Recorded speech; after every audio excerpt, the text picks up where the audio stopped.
সূরা হাশরের শেষ 3 আয়াতের একটা বিশেষ ফজিলত আছে, এটা আপনারা পড়বেন। কি ফজিলত? বিষ্ণু ঈসা ইসলাম বলেন, মান ক্বালা হিনা ইউসবিহু সালাসা মাররাতিন আউযু বিল্লাহিস সামিউল আলিম মিনাশ শাইতানির রাজীম সুম্মা ক্বারাআ সালাসা আয়াতিন মিন আখিরি সূরাতিল হাশরি ওয়াক্কালাল্লাহু বিহি ৭০,০০০ মালাকিন ইউসাল্লুনা আলাইহি ওয়া ইন মাতা ফি যালিকাল ইয়াউমি মাতা শাহীদান। বিশ্বনবী মুহাম্মদুর রাসূলুল্লাহ সাল্লাল্লাহু আলাইহি ওয়াসাল্লাম ইরশাদ করেন, যে ব্যক্তি সকাল বেলা ৩ বার তেলাওয়াত করবে আউযু বিল্লাহিস সামিউল আলিম মিনাশ শাইতানির রাজীম, এরপরে সূরা হাশরের শেষ ৩টি আয়াত তেলাওয়াত করবে, রব্বুল আলামিন ওই ব্যক্তির জন্য ৭০,০০০ ফেরেশতা নিয়োগ দিবেন যারা সারা দিন ওই লোকের জন্য মাগফিরাতের দোয়া করবে। শুধু এখানেই শেষ নয়, বিশ্বনবী ফরমান, ওয়া ইন মাতা ফি যালিকাল ইয়াউমি মাতা শাহীদান, ওই দিন যদি ওই ব্যক্তিটা ইন্তেকাল করে সে শহীদ হয়ে কিয়ামতের দিন আল্লাহর সামনে দাঁড়াবে। সকালবেলা যদি পড়েন ৩ বার আউযু বিল্লাহিস সামিউল আলিম মিনাশ শাইতানির রাজীম ৩ বার পড়ে সূরা হাশরের শেষ ৩ আয়াত যদি তেলাওয়াত করেন, তাহলে আপনার জন্য আল্লাহ তাআলা ৭০,০০০ ফেরেশতা নিয়োগ করবে।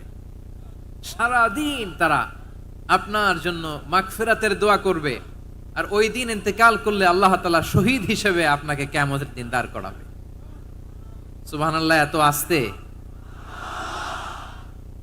আবার সন্ধ্যাবেলায় যদি পড়েন, সারা রাতের জন্য ৭০,০০০ ফেরেশতা মাগফিরাতের দোয়া করবে।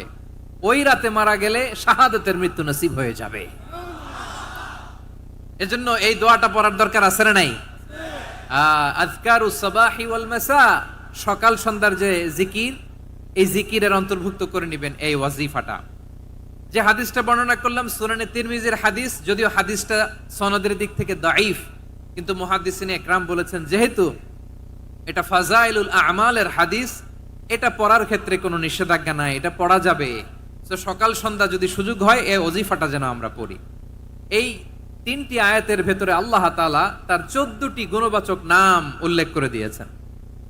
কয়টি? আওয়াজ করে বলেন তো, যারা শুনতে পেয়েছেন বলেন, এই ৩টি আয়াতের মধ্যে আল্লাহর কয়টি সুন্দর সুন্দর গুণবাচক নাম আছে বলেন তো? কয়টি? সবাই বলেন কয়টি? ১৪টি গুণবাচক নাম, চমৎকার চমৎকার নাম। যে নামগুলো যদি আমরা আজকে পড়ি, শুনি, জানি, আল্লাহ তাআলা সম্পর্কে ব্যাপক ধারণা, ইনডেপথ, আমার রব সম্পর্কে ইনডেপথ নলেজ নিয়ে আজকে আমরা ফিরতে পারবো ইনশাআল্লাহ। বলেন সবাই।